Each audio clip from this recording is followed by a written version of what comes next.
Welcome back. So far, we've learned a few built-in functions that Python has. Few built-in actions, right? Actions that we can take on data. And we learned about str, we learned about int, we learned about float, and the type conversion that we can do. We also learned about type, we also learned about print. And these built-in functions in Python, well, there's a few of them, and I'll link to this resource, but there's not too many. As a matter of fact, we've also seen ones like ABS or round in our numbers video. So numbers had some functions that we can use, some built-in functions. Well, strings also has a very useful one called len, which stands for length. So as you guessed it, if I type in something like this and I print this out and I click run, I get 9 because it's calculating the length of the string. In our case, 1, 2, 3, 4, 5, 6, 7, 8, 9. The length of the string is 9. Now you have to be careful here, because the length itself doesn't start at 0, as we've seen with indexes. Instead, it counts like humans do from 1. So a neat thing to do here is I can do something like this. Let's say that we have a variable greet that equals hello. Well, I can grab the greet variable, which is a string, and use string slicing to grab, well, the first and then go all the way until the end. Now the default already does this. If I leave it like this, it's going to grab hello. Oh, and make sure I add a bracket here. Let's click run. I get hello. Now, if I do 0 to length of greet, what does that mean? Well, if I click run, I still get hello because the length of greet is 9. Like so. Now, this length function is quite useful and we're going to use it a lot in this course. But I want to introduce to you the concept of built-in functions, as well as what we call built-in methods. What does that mean? A built-in function had this syntax of the word that was highlighted in blue, and then we used curly brackets to perform some action on a data type. However, Python also has this idea of methods. And methods are similar to functions, but they are owned by something.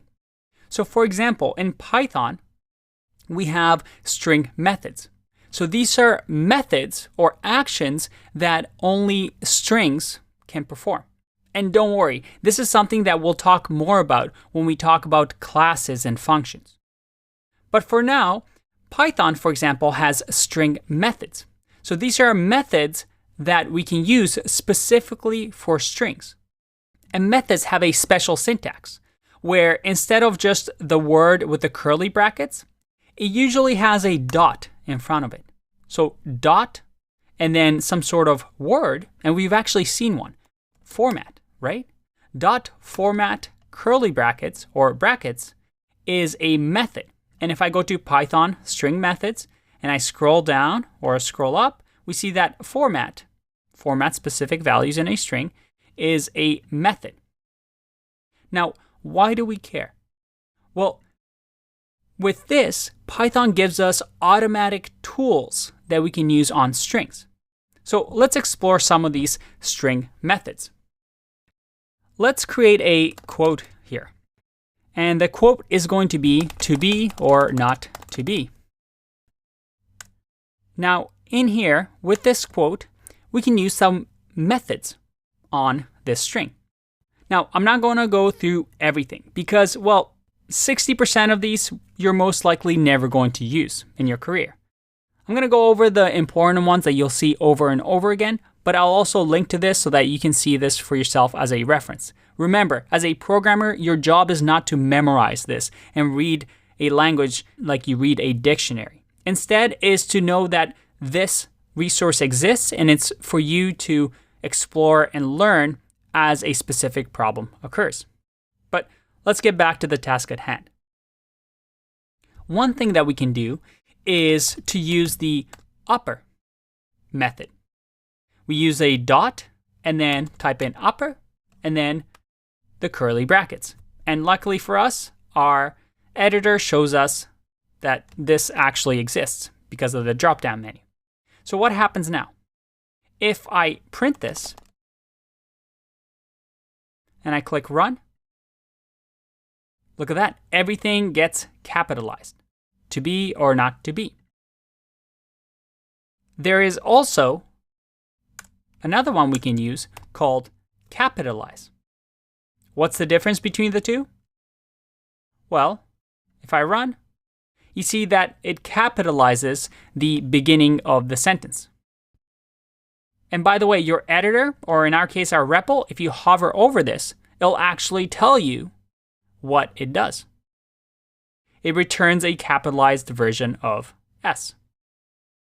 So whatever is to the left of the dot.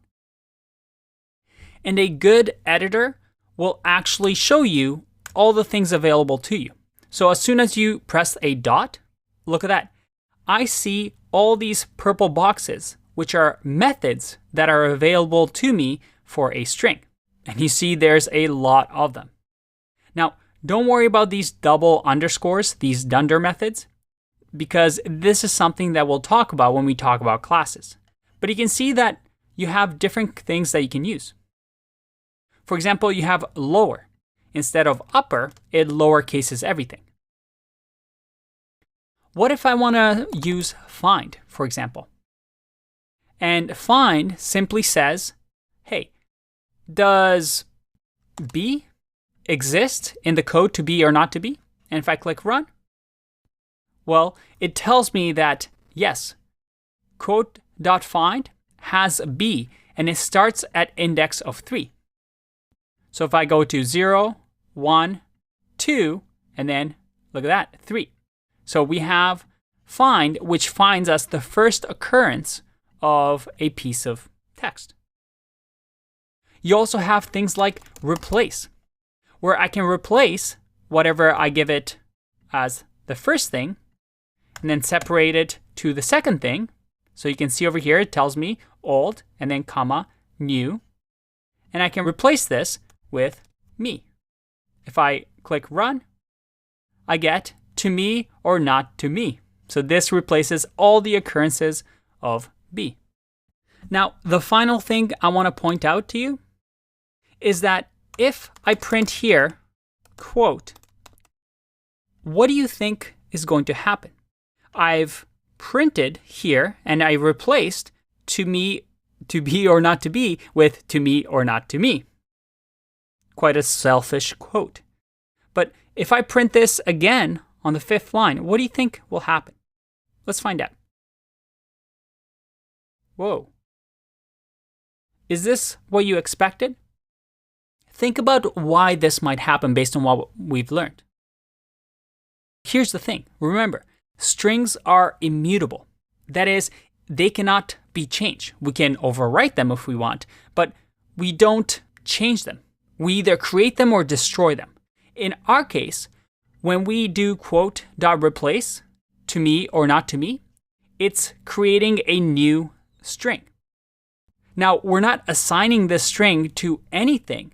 So eventually after we print it, we remove it from memory. But if I do something like this, where I have quote 2 equals quote.replace, and I print quote 2,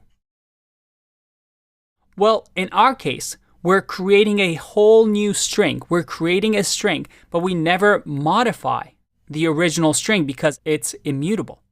So that quote always stays the way it is. Until we destroy it, until we remove it, our program ends, this is going to exist. All right, Hope you're having fun. Hang in there. More to learn in the next video.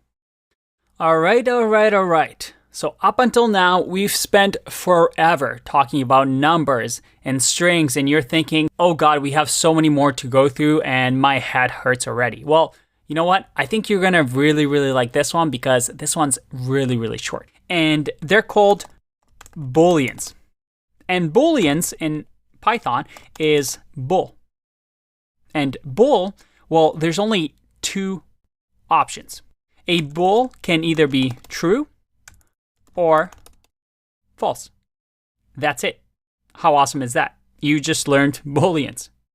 So a Boolean I can assign to, let's say, my Facebook profile. I can say Andre, or I can say name equals Andre. And make sure that we form this into a string. And then I can say, well, let's say we're creating an even better social network than Facebook. We're creating our own. And this social network also has the is cool option on your user profile. And let's say for now it's false. You see over here that's being highlighted. Now is cool is set to false. But all of a sudden I'm thinking, my profile doesn't look good if is cool is set to false. So I'm going to change that. I'm going to say is cool is now equal to true. Now my profile has been changed to is cool is true. Hooray. And that's it. Booleans represent this idea of true and false, which in programming is kind of like saying 0 and 1. They're logical values, right? There's some logic that we can use. And we'll see when we talk about conditionals in upcoming videos, where Booleans become really useful.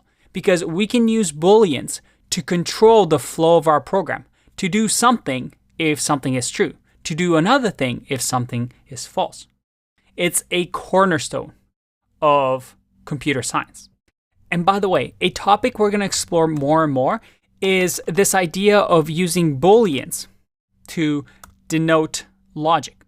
So for example, what do you think a bool of 1, converting 1 to Boolean would do?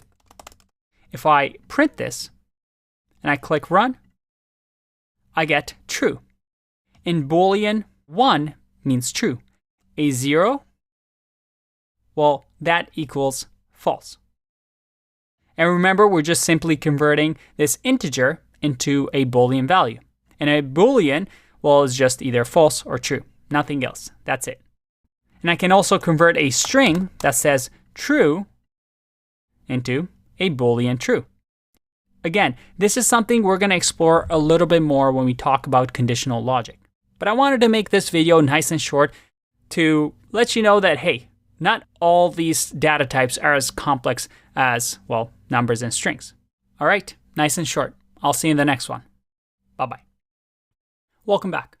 So up until now, we've learned about integers, floats, strings, and Boolean values. So let's try and tie some of those things together. Let's imagine you were Facebook. How do you think Facebook works underneath the hood when it comes to your profile? Well, they would have, let's say, a variable called name, and this will have your name.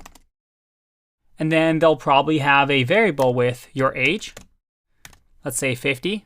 I'm not actually 50, but I'm pretending to be for this case, just so I sound wiser. And then let's say relationship status. So again, we also have relationship status on Facebook. And for now, let's say single. So that's my Facebook profile right there. Now, if we wanted to perhaps change that, let's say my relationship status all of a sudden goes from single to it's complicated. Well, that's an easy fix. We would just do relationship status equals to it's complicated.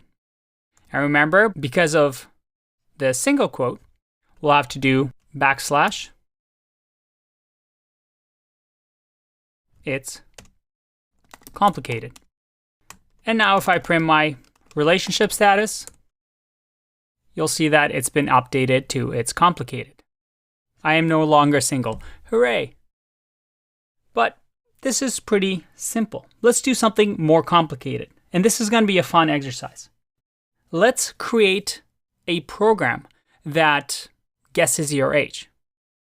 Let's use the input method that we've seen before.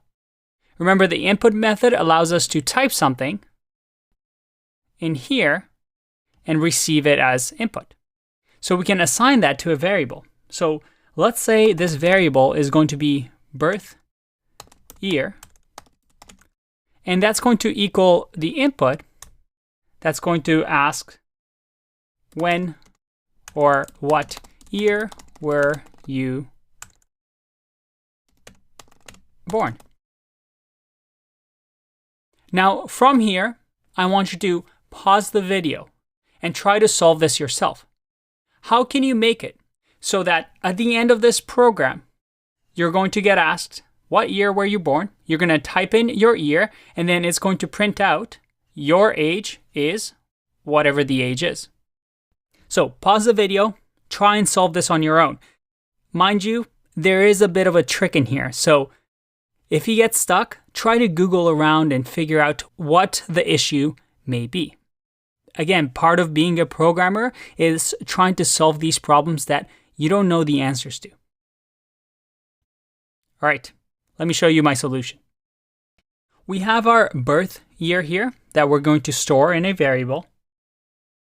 And now we're going to calculate the age. I'm going to say age equals, well, it's going to equal the current year, let's say 2019. And then 2019 here is going to get subtracted from whatever the birth year that you entered. So let's enter that. And then we're simply going to say print your age is, and we want to use an F string here. So I'm going to add an F here, and then simply say age. If I run this, I get, what year were you born? I was born in 1986. We get an error. And if you try this yourself, you may have encountered this error. We get something called a type error. And there's lots of errors that you can get in Python. Again, we have a section on errors, so don't stress too much about it. But if you read here, it says unsupported operand type S for minus int and string. Let's try and debug this. It looks like we're using minus on an integer and a string. So let me print out here the type of birth year. If I run this and let's enter 1986, I get class string. And this is a little gotcha, because what input does is it asks you for an input. But that input that I wrote, 1986, well, that actually gets converted to a string and assigned to birth year. So what that means is that we're trying to subtract a number or a string from a number. So how do we solve this issue? Well, you'd have to turn this into an integer. And this is something that we saw previously. What we need to do is to convert this into an integer with using the int function. So let's try that. If I remove this and click run, I'll say 1986. And look at that. Your age is 33. We've created a program that was able to tell your age based on the year that you were born.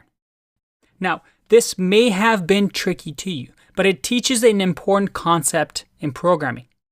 That is, sometimes you're storing data into different data types. And sometimes you need those different data types to interact together. So you'll see a lot of problems where you have to convert a data type. And this is a very common one where you take an input that's a string and then you convert it to something like an integer. So you can perform a mathematical operation. And that's why, if you remember, we gave you a list of all our data types in Python, the fundamental data types, and all of them were blue because, well, each one of these are actions, are functions that we can use. For example, I converted the birth year into integer, but I could have also converted this to a float, for example. And if I run this, it would still work because Python knows that, well, we can use integers and floats in mathematical operation, but you can see here that it's converted into a float now. If we convert this into a Boolean, and I click run, your age is 2018. That's really confusing, right? Well, that's because this gets turned into true, and underneath the hood, Python does something weird, where a true value is converted to 1. Because Boolean, remember, it's 1 or 0, true or false. All right, hopefully this didn't confuse you too much. It's something that we'll encounter throughout the course, so don't worry, we'll get more and more practice. However, I hope you get to practice this a little bit to really understand what's going on, because although this is a couple of lines of code, the principles that we use here, we're going to use throughout bigger and bigger code bases. So I guess I'll see you in the next one. Bye-bye. Let's talk about another developer fundamental. And this one is commenting your code. Up until now, you may have seen me add comments to our scripts. For example, right here, I added a comment of Booleans. And this tells the Python interpreter, hey, this is a comment, don't run this, it's just for me, you can just ignore it and skip over to line 2. And you saw that I simply did that in Python with the pound sign. As soon as Python sees a pound sign, it adds a comment. And you can do that after a line as well. I can say, this assigns to a variable. And although this may look like 2 lines, it's actually just the word wrapping that's happening. And you can see that the interpreter just completely ignores these comments. Now, commenting sounds very, very simple, but it's an important concept. And if you want to be a good programmer, in all languages, we have commenting.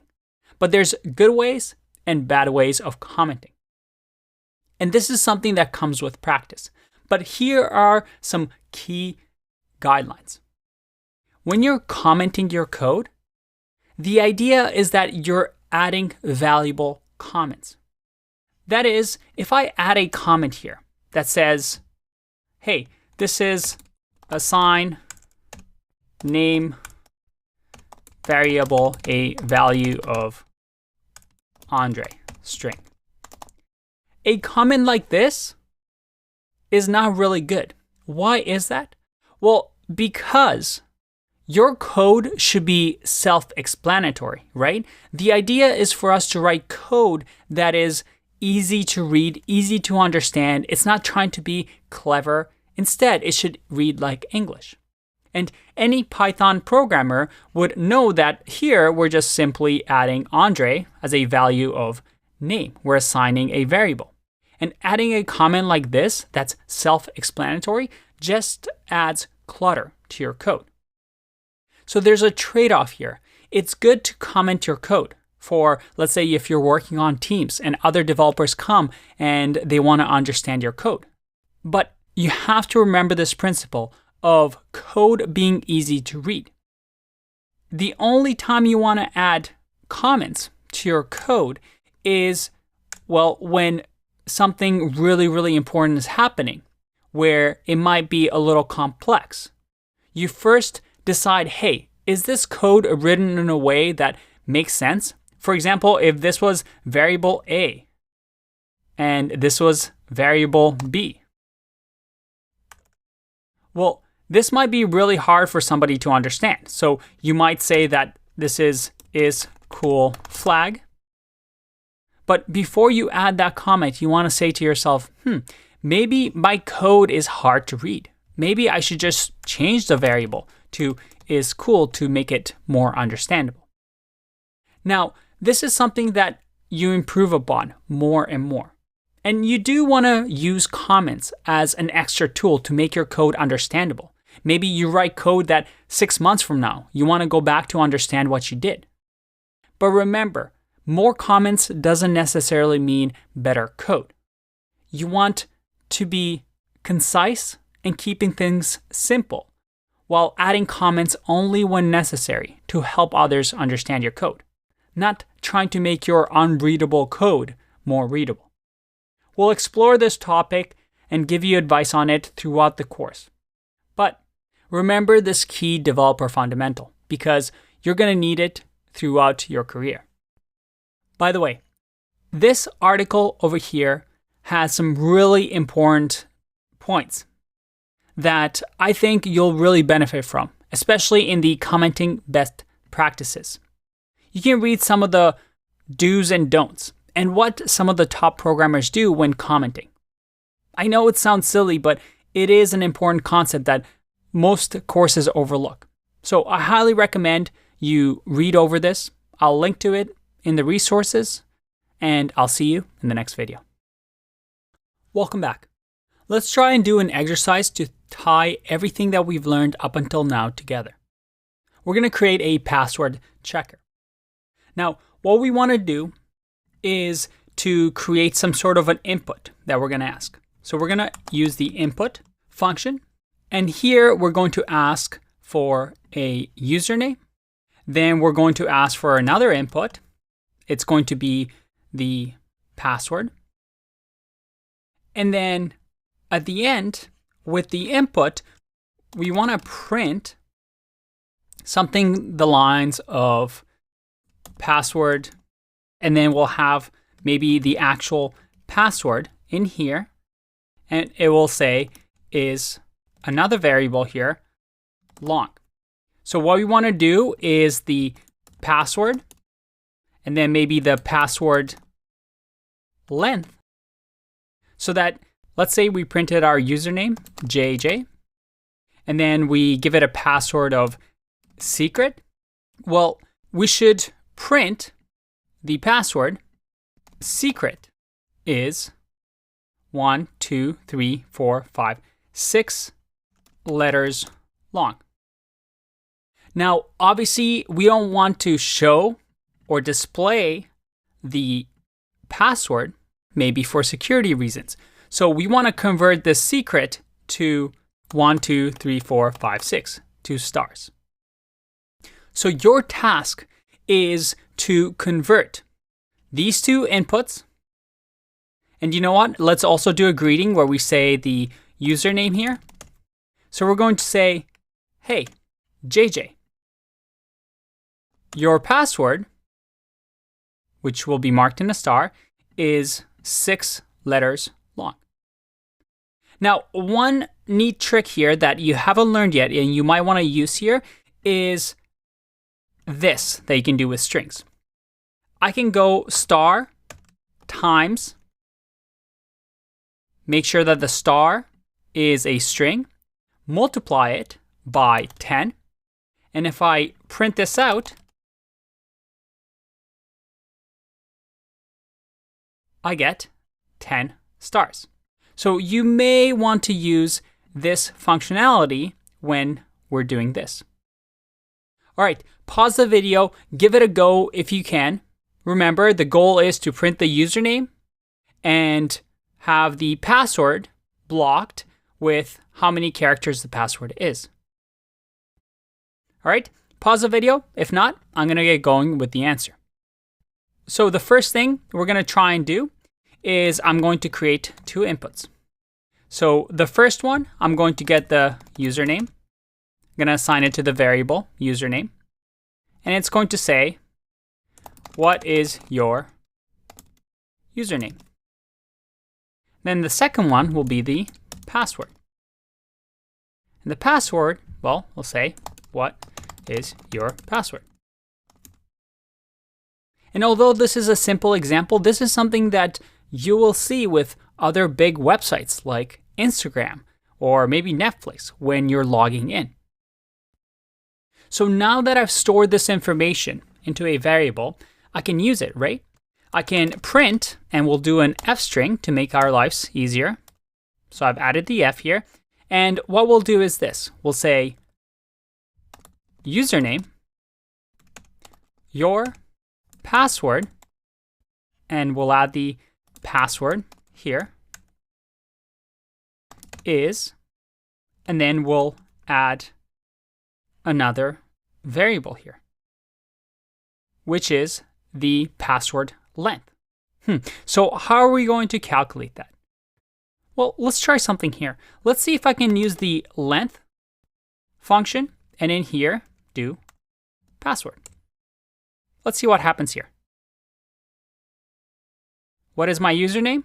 Let's go with Andre. What is my password? Let's just type in secret here. And I get, Andre, your password? Well, I can't speak English properly. My password, secret, is six what?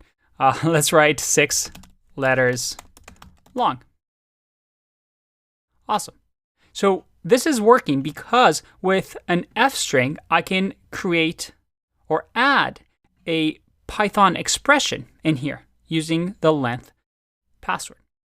But there's an issue here, right? We don't want to actually print out secret. We want to print it out in the star form. And this is a good discussion topic on readability of your code. Now, this is a simple example, but we can make this code a little bit cleaner. For example, we can break things down so that we'll have password length will be length password. So we're calculating the length. So this is going to store 6 or whatever the input of our password is. And it's nice and descriptive. It's easy for other developers to understand. And then in here, I can also have hidden password. And this hidden password will be the password length. And we're going to use that star string and multiply it by the password length. Let's make this a little bit bigger, so that now our code can be understood, well, in an easier fashion. So we have the password length. So we're going to say username, your password, but we want to make sure that it's the hidden password. So we'll copy this over here.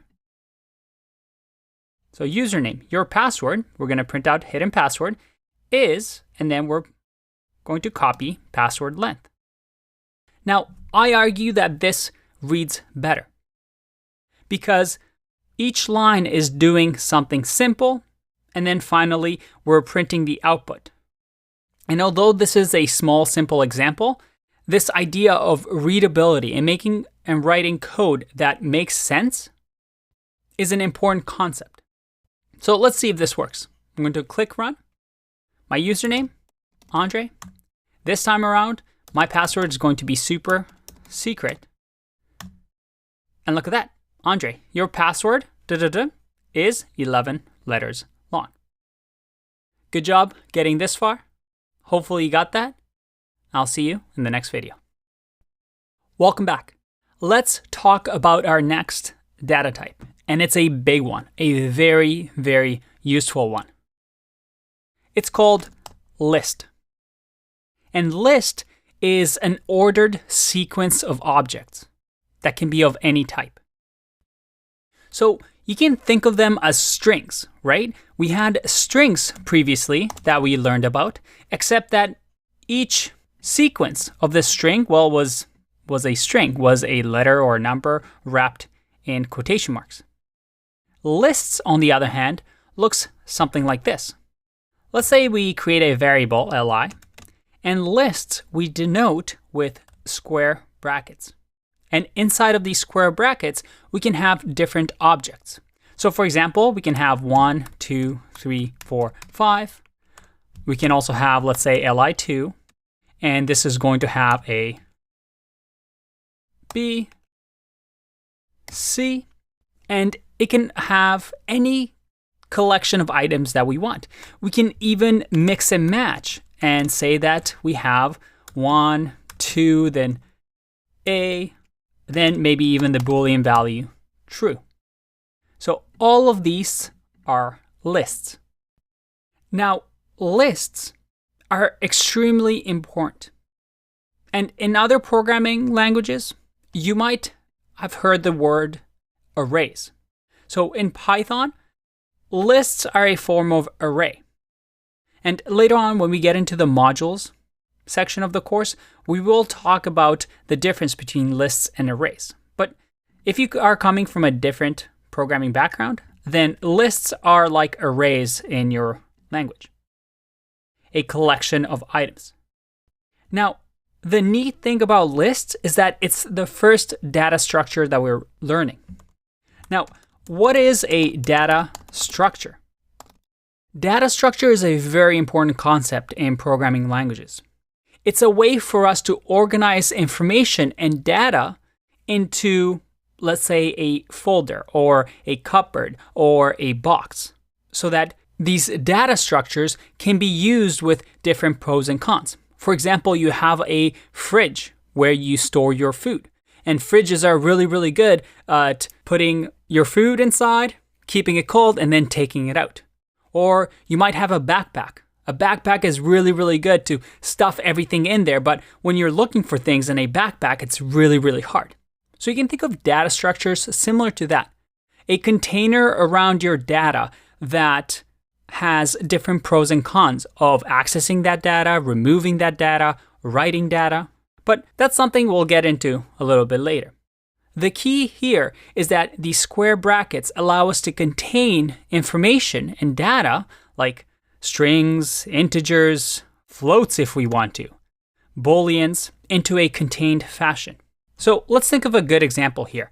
What if we had a shopping cart? Let's say we're Amazon here. And then Amazon has the Amazon shopping cart. And in here, we can collect different things that we want. Maybe we collect some, I don't know, notebooks. And you know what? Let's get some gadgets. Let's get some, maybe some sunglasses. We can add different items here, different strings, different data into this cart. And now, just like we saw in strings, we can access the Amazon cart in different ways. For example, I can access it, again, with square brackets, and simply say I want item 0. So if I print here and do Amazon cart, look at that, I get notebooks. The second item, I get sunglasses. What about the third item? Nope, list index out of range. But this should make sense now. This is a list where we're accessing the index of, but it only contains 2 items. So if we're going 0, 1, 2, the third item, nothing exists. So our program says, that doesn't work. You're doing something wrong. And just like strings, these list items are in memory, in their separate bookshelf, right? But one right next to each other. So we can go 0, 1, 2, 3, 4, 5, so on and so forth until the list ends. All right, let's learn about lists a lot more in the next video. Bye-bye. Welcome back. Let's continue with lists. Now, so far, these square brackets, we've seen them before, right? We saw them when working with strings. And just like strings, lists are quite similar in that we can use list slicing. If you remember, with string slicing, we had things like hello, and we were able to assign it to a string, let's say a variable string, and we could do string and then slice. So do something like this, where we have the start, the stop, and then the step through. So that we start at index of 0 and end at index of 2, and then go one by one. So list slicing is also available to us. So let's make this cart a little bit bigger. And you can actually just make things cleaner by formatting it this way. All right, so what should we add to our cart? We'll also add some toys. And then, you know what? Amazon does groceries now, so let's add some delicious grapes. Awesome. Now, let's say I wanted to get every single item in the cart. Well, we just simply do this, and we have our entire list. But let's use some list slicing. Let's say I wanted to grab from the first item to the second item. If I click run, I get notebooks and sunglasses. Maybe I want to go all the way till the end, but skip every second one. I get notebooks and toys. We start at 0, we step over to toys, and we step over and we're done. Awesome. And this is something that we've already seen when talking with strings. Okay, but here is where it gets interesting. Remember how I said that strings are immutable? That means we can't change them, right? And we talked about this when we had a string like hello. I couldn't do greet 0 equals to, let's say, Z. I'd get an error here. I get str object does not support item assignment. It's immutable. But the interesting thing with lists is that they are mutable. So that if I change my Amazon cart and say that, you know what, I don't really want notebooks. So I'm going to grab the first item, which is notebooks. And instead of notebooks, what do we want? We'll say we want a new laptop. It's a big upgrade. When I print this Amazon cart, look at that. I'm able to change this list. And it didn't give me an error. In that sense, lists are mutable. We simply replace on the memory bookshelf of our computer notebooks, and I say, hey, change it to laptop. And they let us do that. Okay, so that's awesome. But let's try something here. What if I create another print here? And in the Amazon cart, I'll use list slicing. So let's say I want item from index of 1 all the way until index of 3. Let's run this and see what happens. Try and guess. Is that what you expected? Let's go through this code. When we get to line 10, we grab the Amazon cart, which has been updated with laptop, and I grab item 1 to 3. So that is sunglasses to toys. So 0, 1, 2, and then we stop at 3. Just to make this easier to understand, let's start off with 0 here, so that we see that laptop has been changed. And then here, in the second one, on line 11, we print the Amazon cart. But hold on a second. This list did not change. And that is because with list slicing, we're creating a new list, a new copy of this list. So here we're creating an entirely new list so that I could actually assign it to a variable. New cart is going to be Amazon cart. And let's just do the same thing here. And new cart is an entirely new list on its own. I could change new cart, let's say 0 into, let's say, gum. And if I print this, you see that I have 2 new separate lists. But a list is mutable because I can change whatever is at the index anytime I want. And every time we do list slicing, we create a new copy of that list. But I have a tricky question for you here. What happens if I just do this? If I run this? Did you see that? Instead of slicing my list, I simply said that new cart is going to equal the Amazon cart. And I changed the new cart, index of 0, to equal to gum. But now my Amazon cart got modified as well. Why is that? And this is a bit of a tricky question that you might encounter in an interview.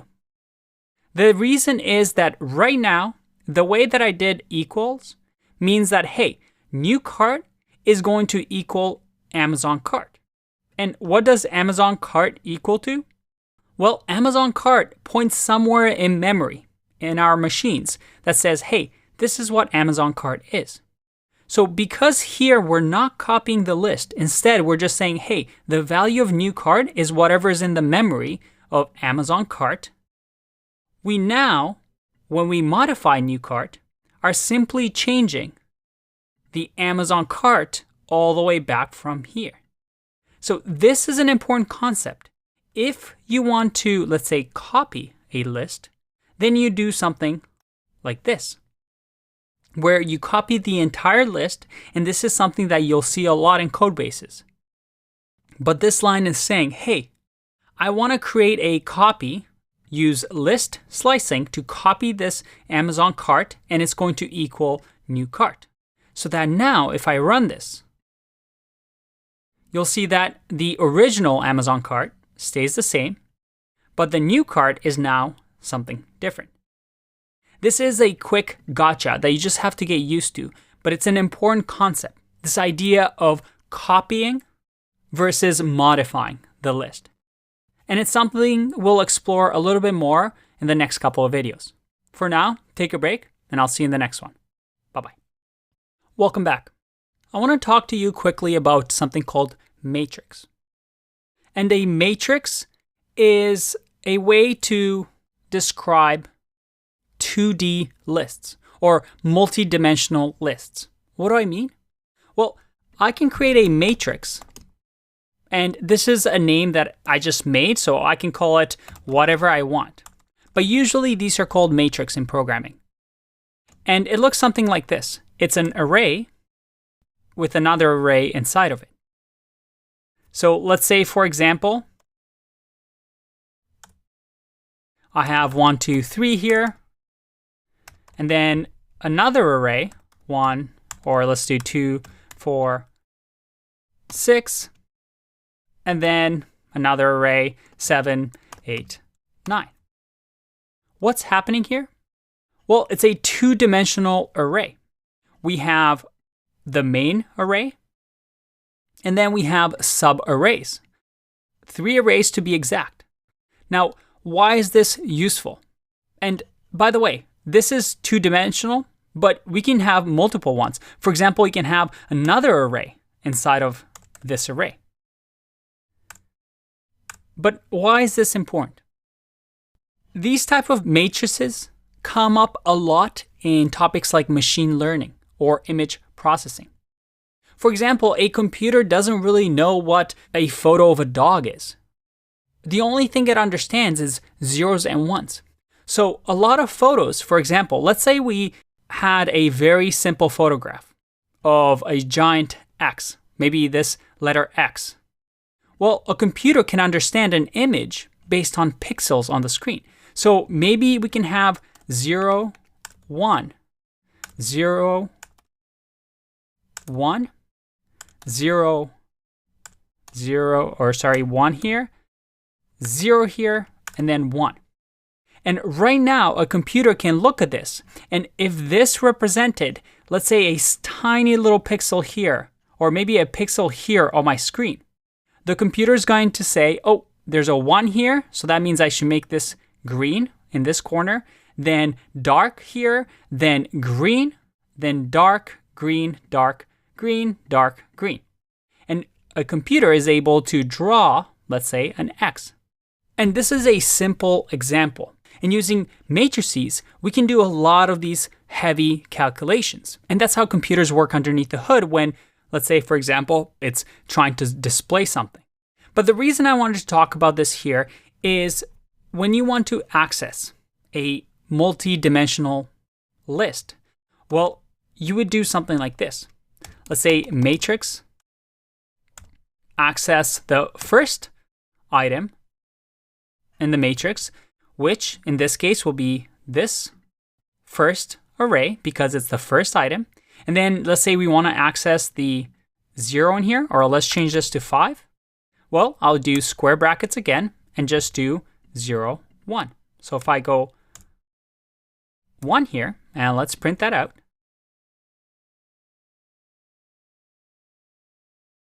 And I click run,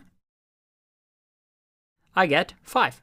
So it's accessing the first item in the array. So it's going to look at the first outer array, grab the first item, which is right here, and then grab the second item in that array. So 0, 1, which is 5. And you can keep doing this. If you had multi-dimensional arrays, you can keep adding, keep adding, keep adding to access that information from an array or list. But remember, in Python, we want to use the term list. I'll see you in the next one. Bye-bye. All right, let's learn about some actions that we can take on lists. And this is very exciting because you can perform a lot of actions on lists. Now, we've learned about built-in functions, right? Functions that come with Python. And we've actually seen this one before when we talked about strings, which is the length function. And here we can have it calculate the length of a list. So for example, if we had a basket here that had 1, 2, 3, 4, 5. Well, this basket, if I calculate the length of the basket, let's do print here so we can see the result. And I click run, I get 5. The length of the basket is 5 because, well, there's 5 items. Remember, a length is the actual length. It doesn't start counting from 0. It's going to do human length, which is 5. But lists get really powerful when it comes to methods. So instead of a built-in function, remember, a method is an action that's owned by something, and it's specific, let's say, to a data type. So if we go to list methods, you'll see that Python has a few list methods that we can use. And the way we use these methods is, remember, we just add a dot after a list. So let's have a look at some of them. First, I'm going to start off with the adding ones.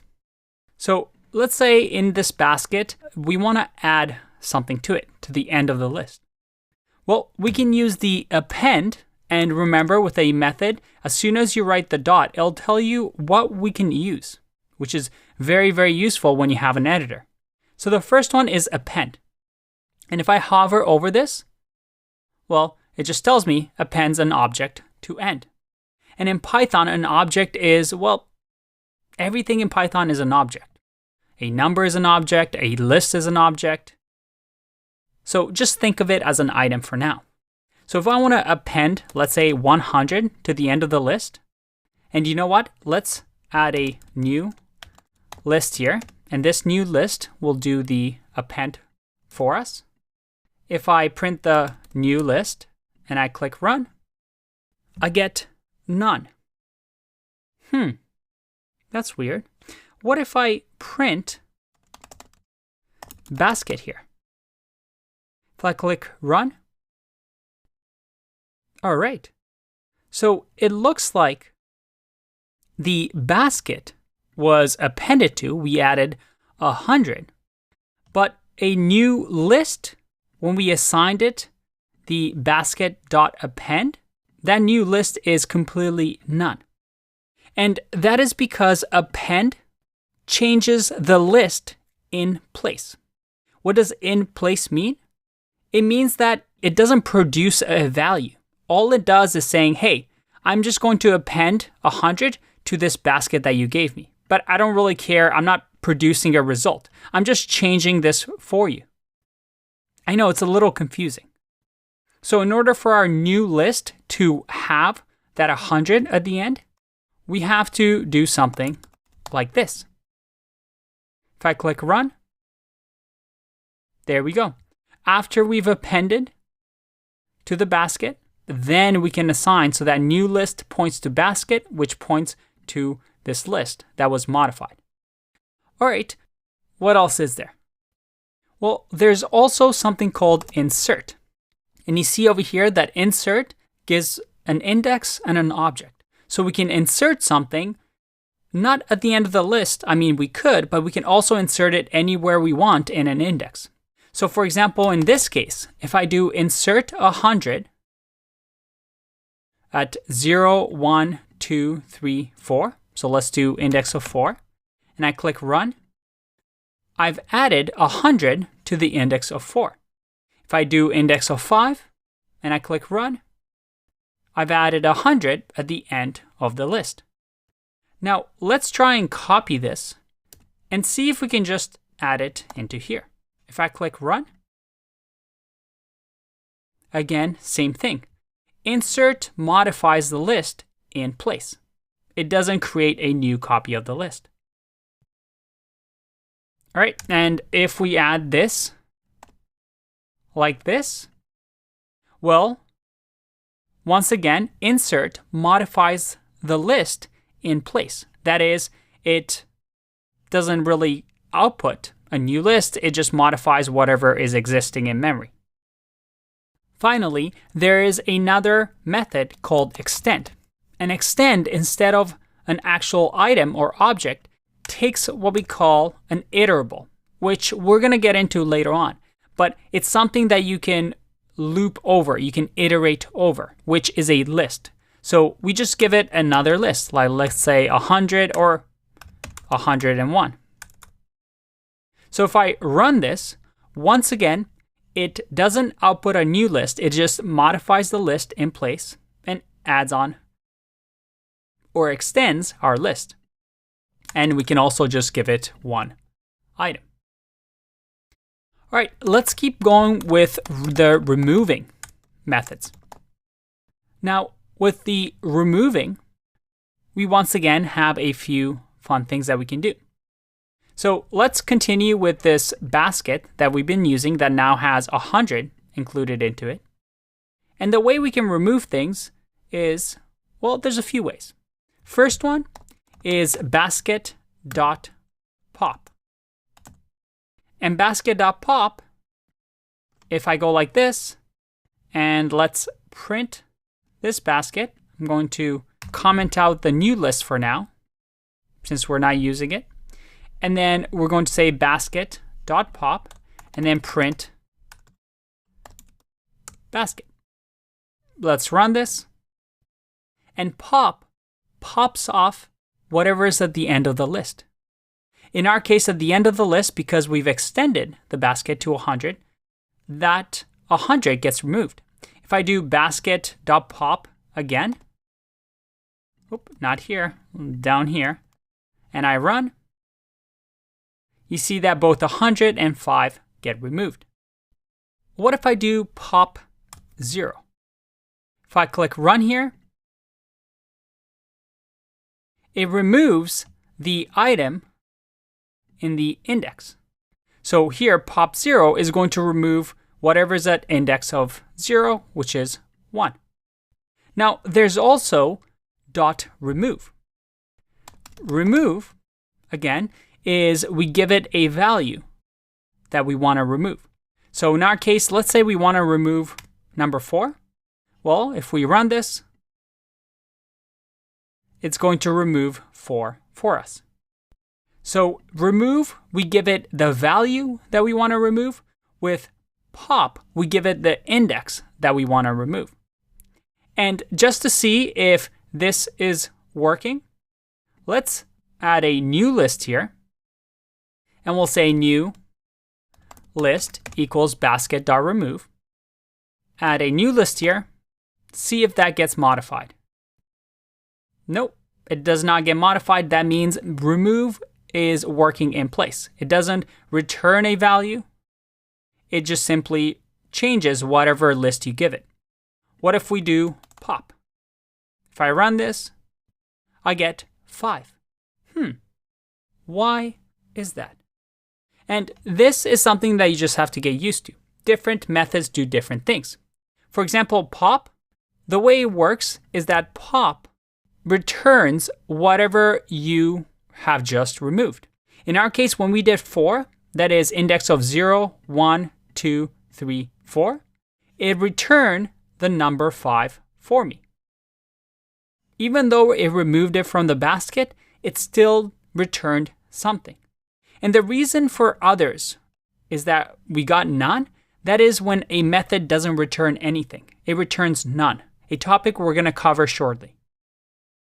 So you have to be careful and understand what each method returns. If I go over extend, I see here that this little arrow shows me that none is returned. That means it's not going to produce anything with this method. It's only going to change or extend a list that it was given. Don't worry if this is confusing. That's something that you're going to get used to as we get more and more practice. Now, the last removing method I want to show you is clear. And clear, as you might guess, if I click run here, well, this is none. But if I go to basket and I click run, the basket is empty. Clear removes whatever's in the list, completely clears it, just as the name suggests. All right, that was a lot, but there's still a few more. So let's take a break and I'll see you in the next video. Bye-bye. Welcome back. Let's keep going with some more string methods. Now we've learned about adding and removing ones. We learned about append, insert, and extend. And then in removing, we learned about pop, remove, and clear. There's a few other important ones. Let's go with the index. So instead of clearing here, let's clean this up.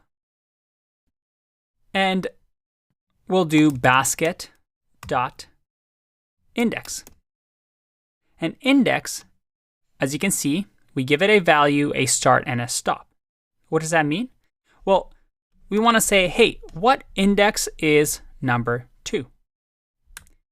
If we do index of 2 and I click run, it's going to give me 1. I know this is a little confusing, but it's asking for the index. Where is number 2? Number 2 is at index of 1. Let's change these into letters just so it's more clear. So we have A, B, C, D, and then finally E.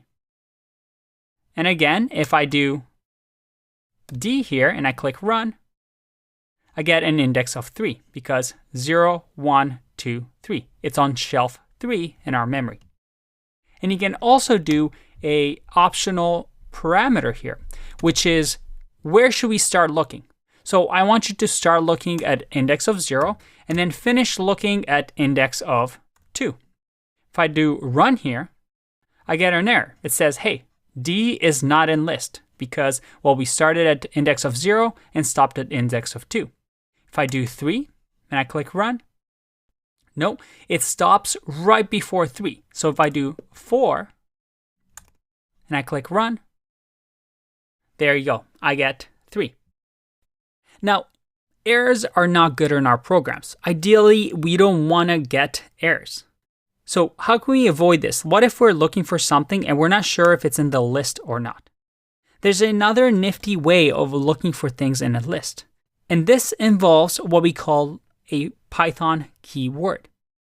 A keyword is something that you use in Python that, well, already has some meaning. For example, a keyword here, if I go to Python keywords, are all these words that already mean something. Now, we're going to go through them, and we haven't seen a lot of them yet. But we might have seen true, right? In Boolean values, true means something. So in Python, we can't really use the word true because, well, it already means something. There's a word called in that, as you can see, as soon as we type, means something, is a keyword in Python.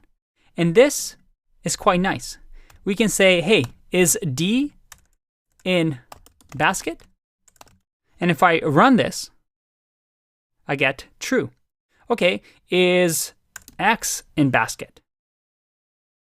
I get false because, well, it doesn't exist. And this is actually quite useful, and we can even do it for strings. For example, if I'm looking for, let's say, the letter I in a word, And let's say it's I in, hi, my name is Ian. If I click run, I get true because the letter I does exist in this string. All right, let's learn another one. Another one is basket.count. And we can count how many times an item occurs. So for example, if I do D and I click run, I get 1 because D only exists once in the list.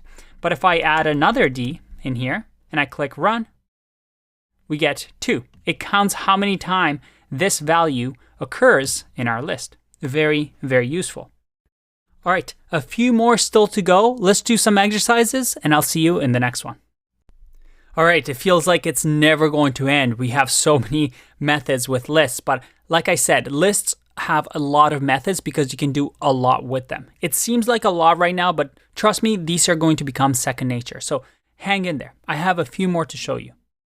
The next one is called sort. Guess what sort is going to do? If I click run, I get none. But remember, sort sorts the list, as you can imagine, in place. That means it modifies the list. So if I remove this up to here and then do sort or do basket, and I click run, look at that. I get a sorted list where D was moved in front of E. If I add, let's say, X at the beginning here, and I click run, it's going to move the X all the way to the end. It's going to sort the list in place for me. Again, if I hover over, it sees that it's going to not return anything, which is why our print initially didn't work. We had to print our basket, not whatever this produces, which it doesn't produce anything. But what about this one? If we go to built-in functions, I have something called sorted. And if I do sorted, and because it's a function, not a method, I can do sorted dot or basket. So around the brackets, just like print. If I run this, all right, nothing has changed. But what if I remove this and put it in here? If I click run, I get A, B, C, D, D, E, X. What if I comment this out? So that we're not sorting it anymore. We just have the basket and then we run this sorted function. If I run, did you see that? Sorted, I know it's confusing. Why do they even have 2? But sorted produces a new array.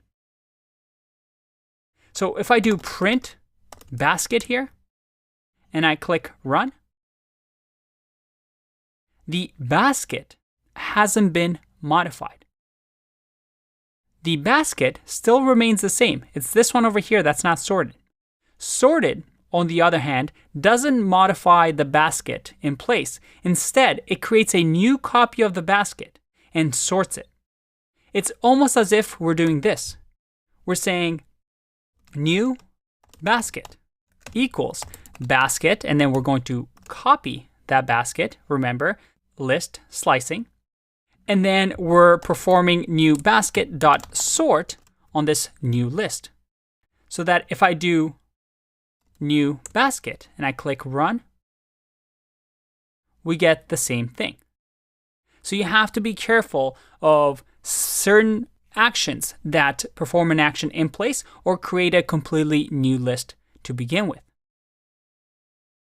By the way, there's also, instead of this, a dot copy method that we can use.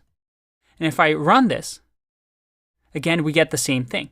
Copy, just as the name suggests, copy the list for us and returns for us a new list.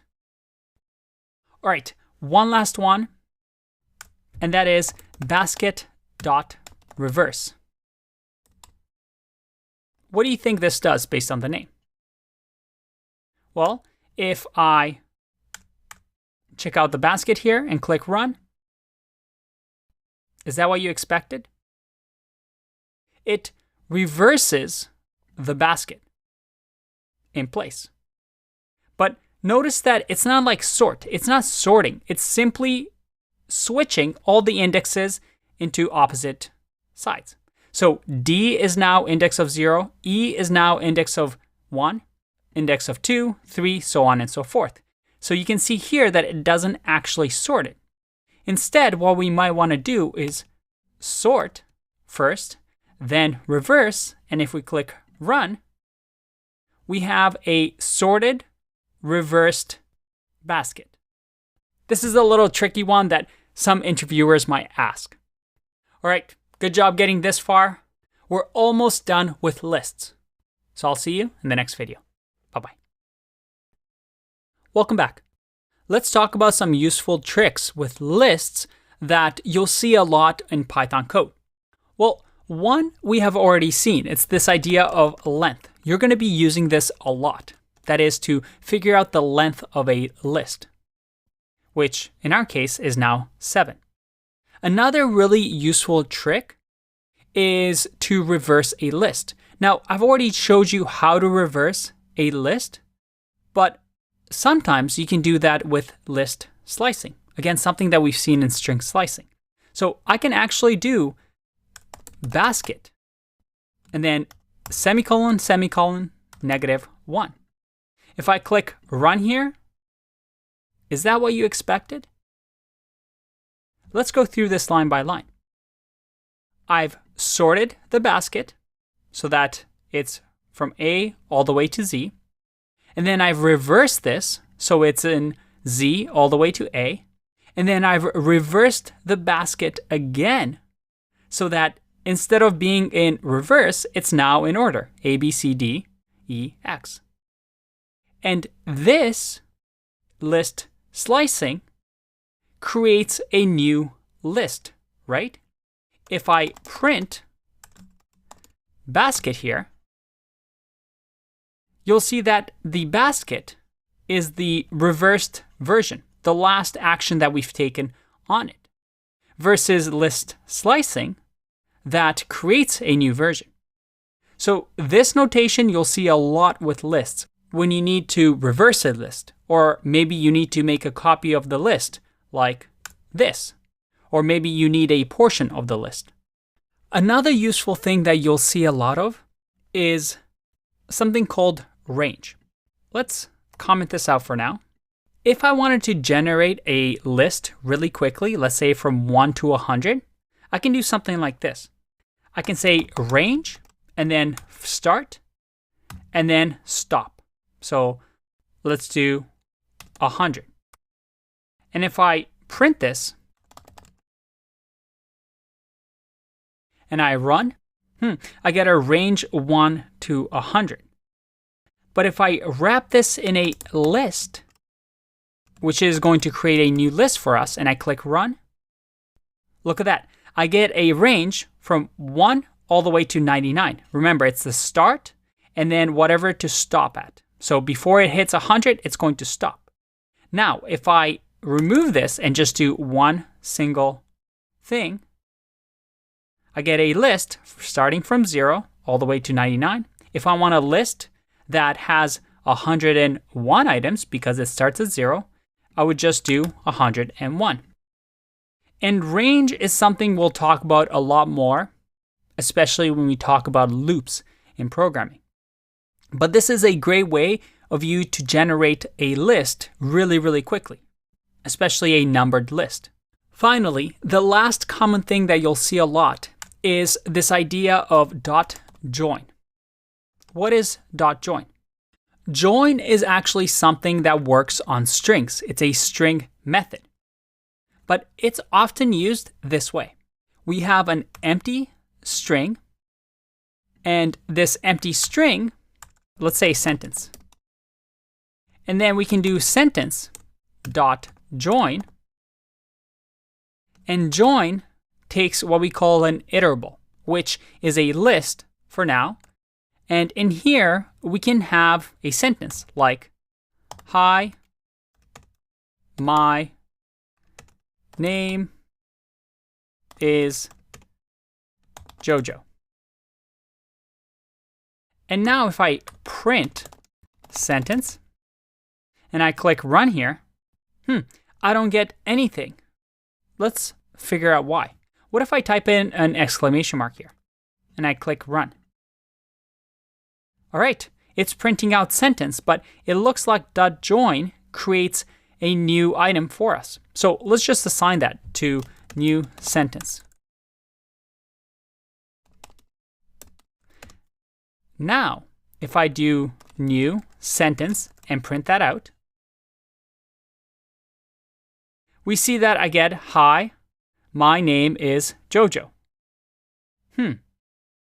So this is a little funky, right? We have these exclamation marks between our items.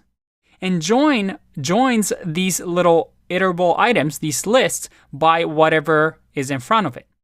So if we actually change this to an empty string, click run, we now get this. If I add a space in between and click run, we get, hi, my name is Jojo.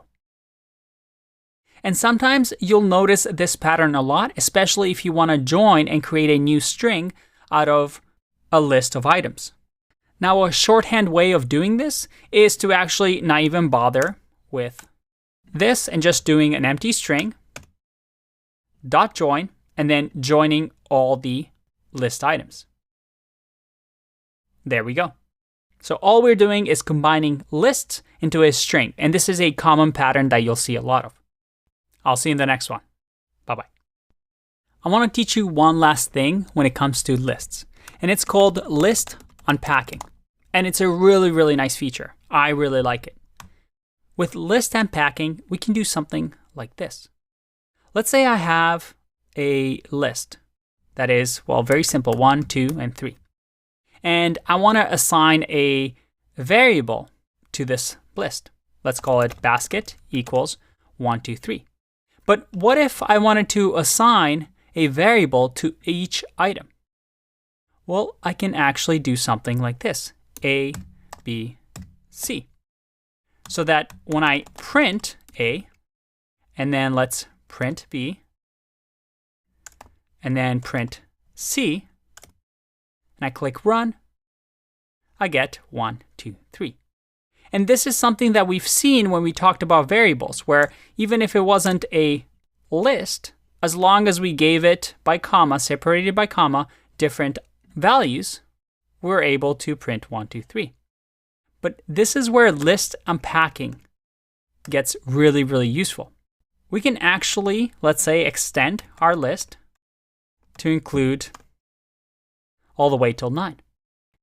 What if we wanted to unpack 1, 2, and 3, but keep everything else still in a list? Could we still do that? Well, with list unpacking, we can. All we need to do is say comma, and then add a star, and give it a variable name, whatever we like. Let's say other. So now if I print other, and I click run, look at that. I'm able to unpack my list however way I want. What if I add a comma here and add D? Well, if I run this, I get a list all the way until 8. But now D is, well, actually, the very last item. So that's very, very neat. Maybe the use case right now is not absolutely clear to you, but this is something that might help you, another tool in your toolbox, to unpack a list and change a list in different ways. We'll explore this more later on in this course. But for now, list unpacking. When you hear that word, now you know what it means. I'll see you in the next one. Bye-bye. Welcome back.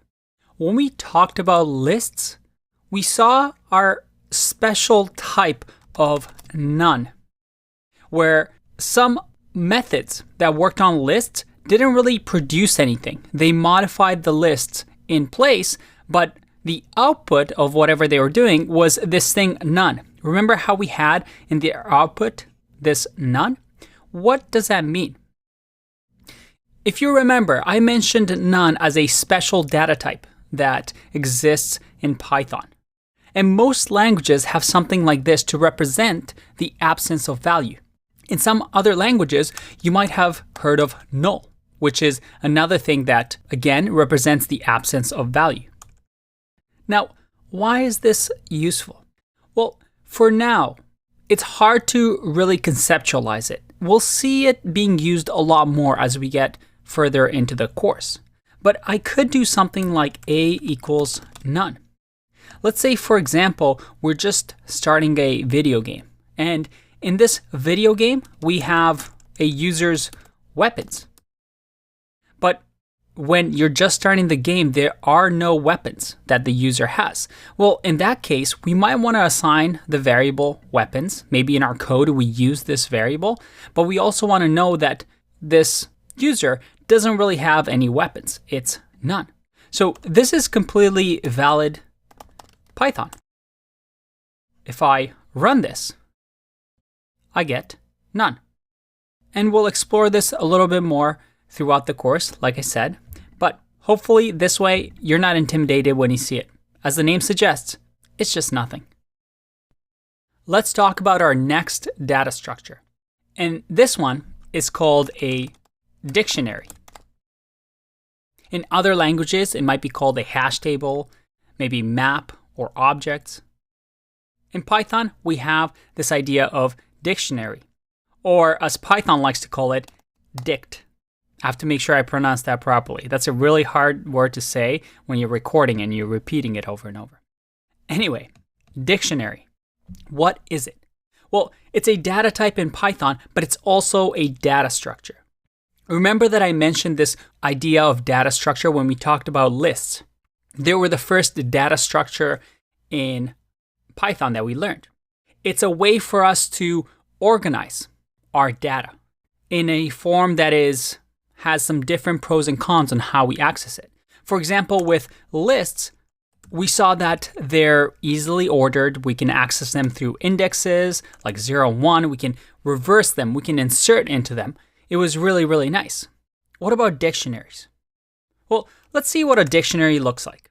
A dictionary will look something like this. We'll have a key and a value. Then another comma, and then another key, and another value. Let's decipher this. So I'm using curly brackets here, which denotes a dictionary. And unlike a list, we have what we call a key-value pair. A key is a string for us to grab the value. What do I mean? Well, in order for us to access any of these values, I would go dictionary and then say the key. In our case, let's say we want to grab B. We would grab the key, and then when we print here the result, we get the value 2. We're essentially telling the computer, hey, I have this variable dictionary. Remember, I can name this whatever I want. I have this variable dictionary. I want you to go find the key B.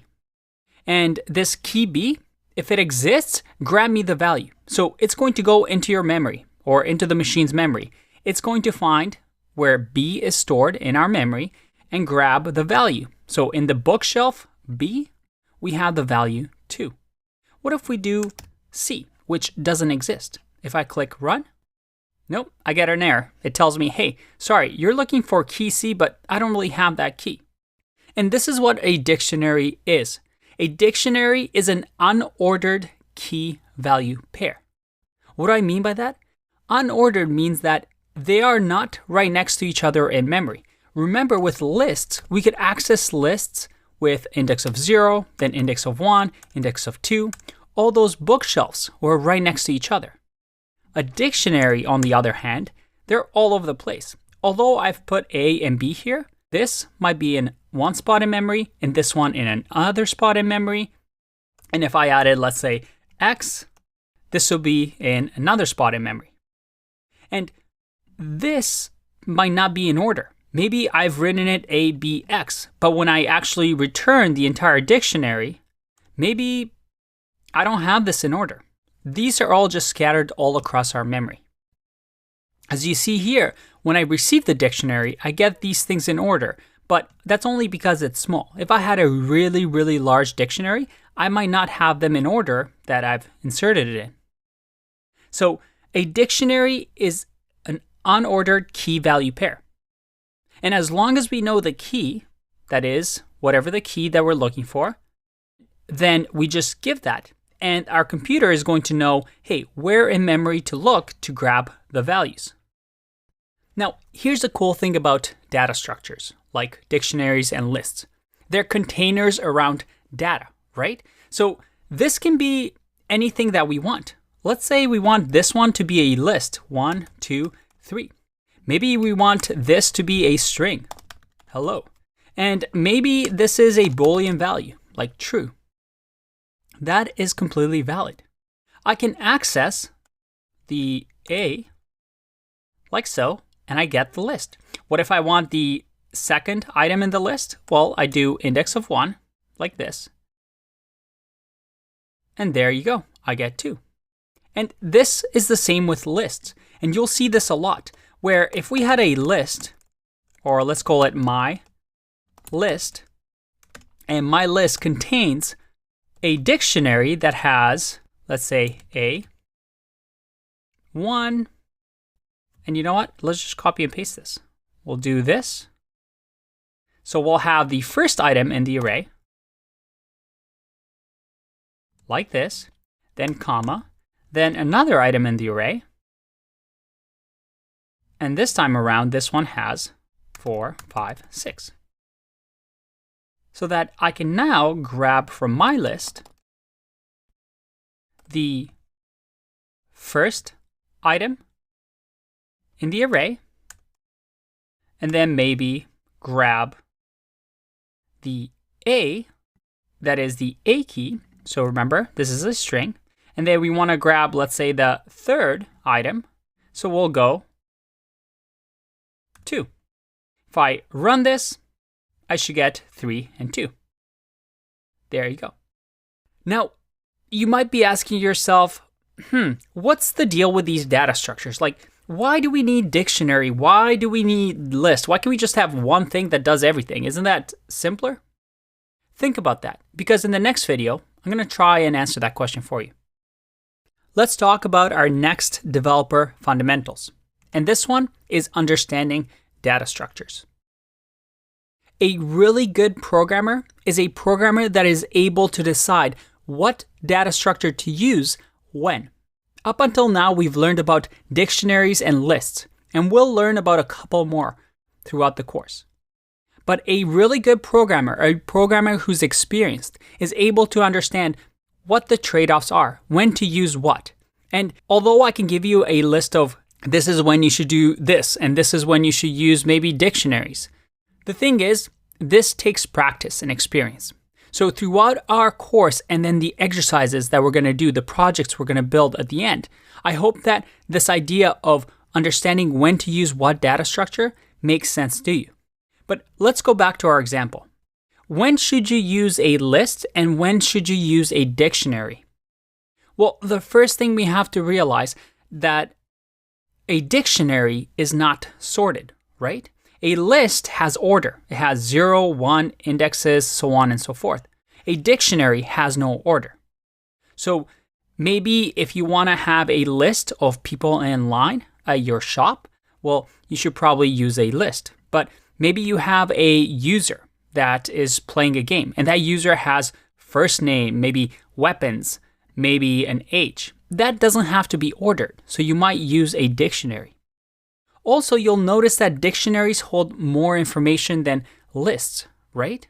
Because lists only have that single value. That is, a list has the index and then whatever the value is.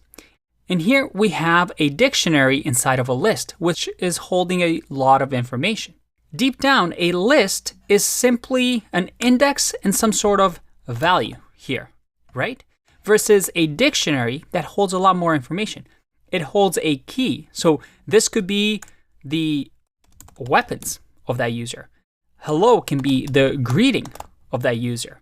Maybe is magic is another information about that user. So we're able to have both keys and values in a dictionary. So it holds a lot more information. And as we learn different data structures, you'll have these different pros and cons. You'll start to understand as to when to use what.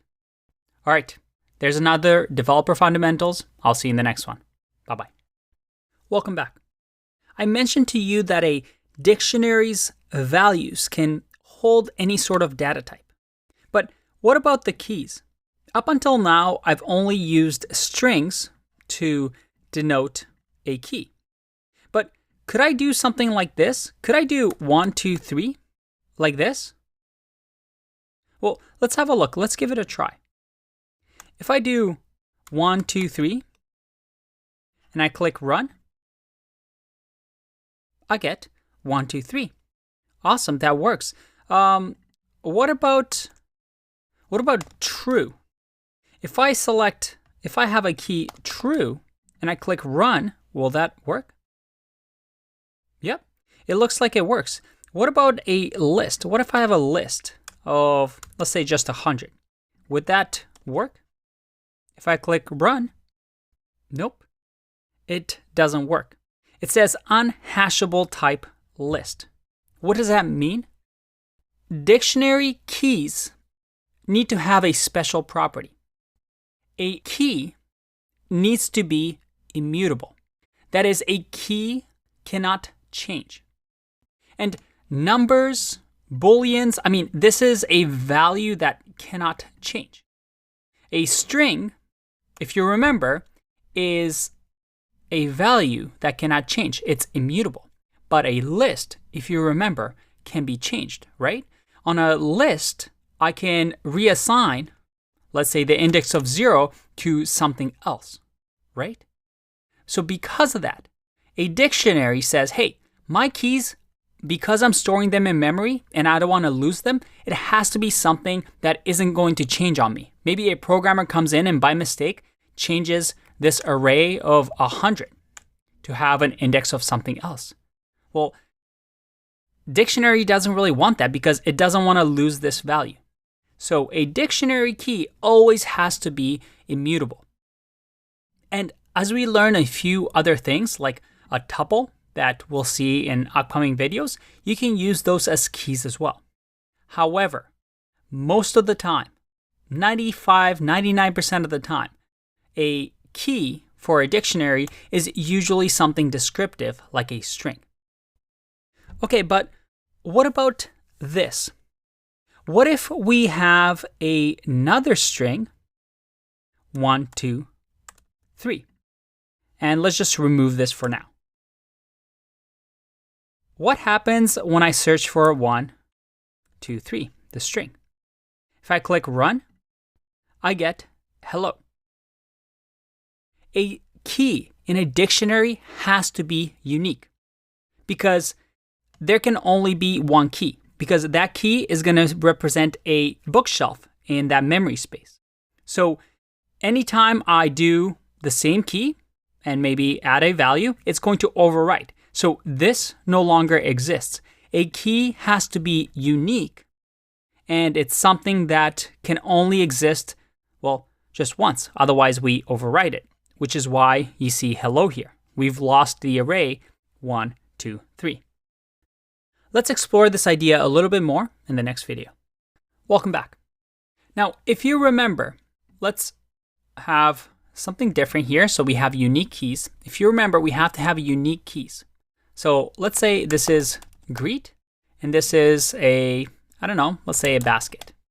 And we can access basket like this.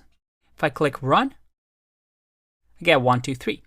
But what if we don't know what this dictionary is? Maybe a dictionary is something, somewhere else where we can't see. But we want to know if this, let's call this user, if this user has maybe property like age. So do they have this age key? Well, if I click run, I get an error, key error, age. Age doesn't exist.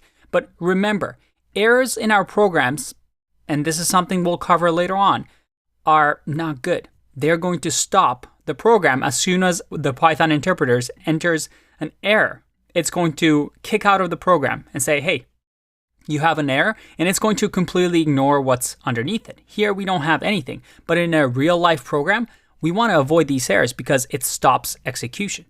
So another good way to access a key and to see if it even exists is to use .get. And guess what .get is? Did you guess a method? Well, there you go. .get is a method on the object or the dictionary in Python. So here, if we do get age and do run, I get none. So my program doesn't error. It just says, hey, there is nothing there. It's an absence of value. And we've learned what none means by now. So that's a really nice way to avoid those errors. By the way, if let's say there's no age in the user, but you want to have a default value, you can do something like this. So you add a comma, and then here you say whatever you want as the default value. So let's figure that out. If I click run, I get 55. Because now I'm saying, hey, grab the age from the user dictionary. If age doesn't exist on the user dictionary, use 55. So now we have 55. But if the user already has age, and I click run, I get 20. So this is, hey, in case age doesn't exist, add a default value. That's really, really nice. Now, I'm going to show you another way to create a dictionary, which is not very common. Most of the time, you want to use this syntax. But just so you're aware of it, here's another way. Let's say we have a new user, so user 2. I can create here a dictionary by saying dict, which again is a built-in function. And in here, look at that. It shows me, hey, this is going to create a new empty dictionary. And we can create different values, key value pairs. And we simply say, I want the key to equal the value. So in my case, let's just say that I want the name to equal John. If I now print out user 2, well, before I click run, I see that I have a red underline. And by the way, if you see here PyFlakes, that's something called linting, something we'll talk about when we talk about developer environments. We're using this linter that tells you whenever you make errors in Python, and it says keywords can be an expression. That just means that, hey, the keyword needs to be, well, just a variable that we create. So if I click run here, look at that. I have name John. So we've created a user with this key value pair. Now, like I said, this way of creating dictionaries is not very common. Most of the time, you'll do something like this. But at least now you know that this is why this built-in function exists. I'll see you in the next one. Bye-bye. By the way, there is actually one more way that we've actually seen in lists how to look for an item in a dictionary. Remember how in lists we used the keyword in? We said something along the lines of, hey, is I in a list that contains I? Or we even used a string like hi. Well, you can do the same with dictionaries. I can say, does basket exist in user? And let's print this out. And run. And it's going to say, yep, basket does exist in user. What about size? Does that exist? Nope, that's false. That does not exist in user. But here is where it gets really interesting. And this, again, is another dictionary method that we can use. And by the way, you can see that there's not that many dictionary methods that, well, dictionaries have. Luckily, we're going to go over the main ones here. The one is called keys. And keys simply checks the keys. What are the keys of user? So if I go hello here and I click run, well, no, keys are, on this side, not this. So this is a value. So if I want to check keys, I'd say age, which is true. But if I want to check values, well, in that case, if I do hello, I get true. It's going to go over, or what we call iterate, over the values. Another one that's really useful is the items. And items is special because we've seen keys and values, but items actually grabs the entire item. So the way we can actually see this is, let's just remove and click run. All right. This is interesting. I have dict items here, and I grab, looks like a list, and in here we have a basket, 1, 2, 3, greet, hello, and age 20. But there's some weird syntax here that we haven't seen before.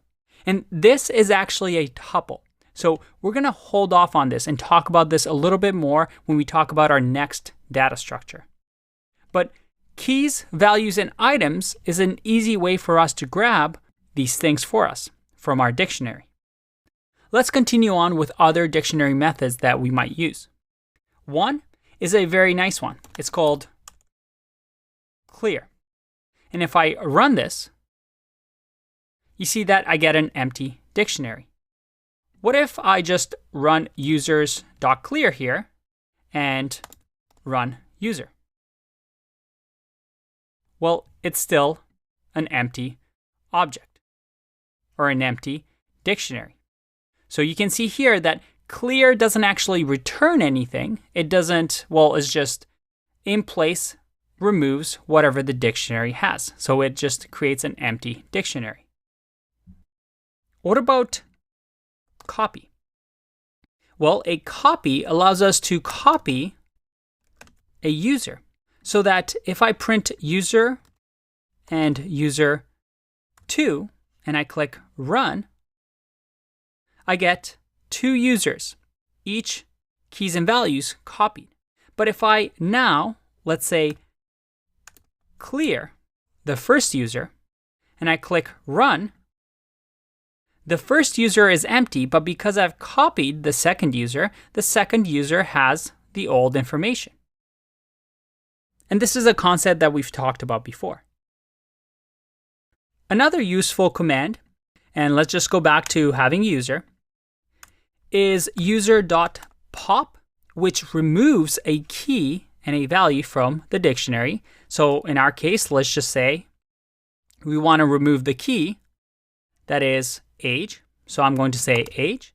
And if I run this, I get 20 because pop returns the value of whatever got removed. But if I do print user now, you'll see that age does not exist anymore because we've popped it off.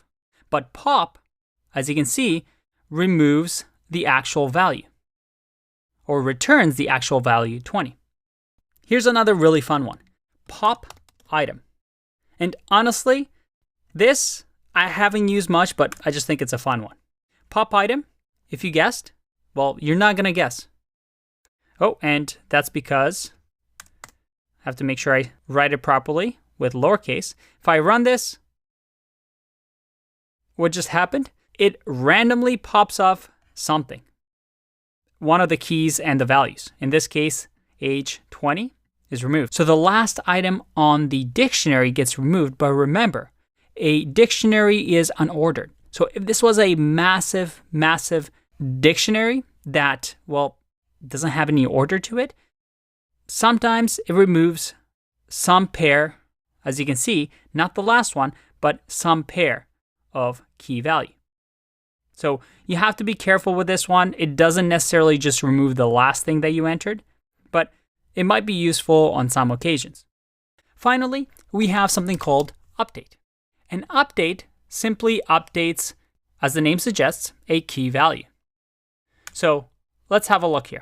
All we have to do is give it a new dictionary, so curly brackets, and just simply say, hey, I want to update age to 55.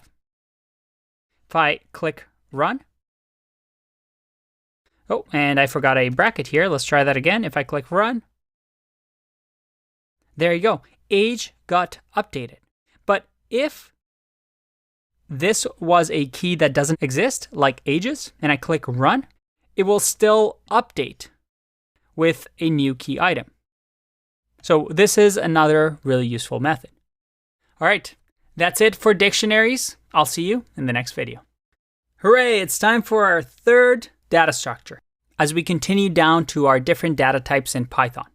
And this one is called a tuple or tuple, depending on how you like to pronounce it.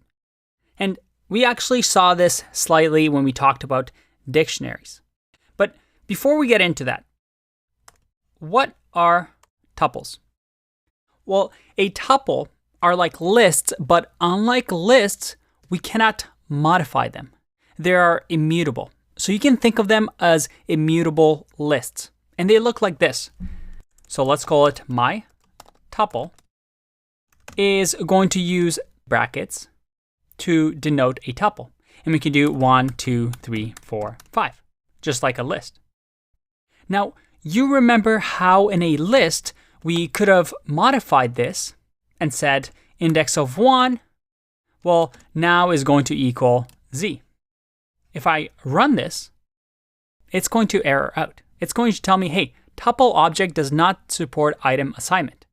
A tuple is immutable. Once you create it, it's the way it is. You can't sort it or reverse it like we saw with lists. It's just there. What about this? Can I just print a tuple and just grab the second item on that tuple? Well, yes, you can. Just like a list, you can access it through an index. Can I maybe do, does 5 exist in my tuple, just like we could in a list? Well, yes, we can. The difference is that it's immutable, right? Now, why do we need this? I mean, we already have lists. So why do I have to learn tuple if, it's pretty much the same as list? It's the only thing is I can't change it. There's a few benefits to this. For example, if you don't need to change the list, that makes things easier because it tells other programmers looking at your code, hey, this shouldn't be changed. Unlike a list, I want this to stay the way it is. Keep this order. So it makes things easier and more efficient. It makes your code safer because people can modify it, right? It makes code more predictable. However, it makes code more predictable, but it's less flexible than a list. I can't really sort a tuple. I can't run reverse on tuple. Now, because of this, because they are less flexible, the other good thing about them is that they're slightly more performant than lists. So they're usually faster than lists. And if you don't need a list to change, well, use a tuple. So a good use of a tuple, for example, if you work at Uber, is geographic location and coordinates, right? You can have latitude and longitude here. And because, let's say, this won't change, or maybe a user's location or pickup point doesn't often change, we can just use a tuple. However, maybe when you're in a car as a driver and you're an Uber driver, well, you probably need your coordinates, your latitude, longitude in a list because your car is moving. That's constantly changing.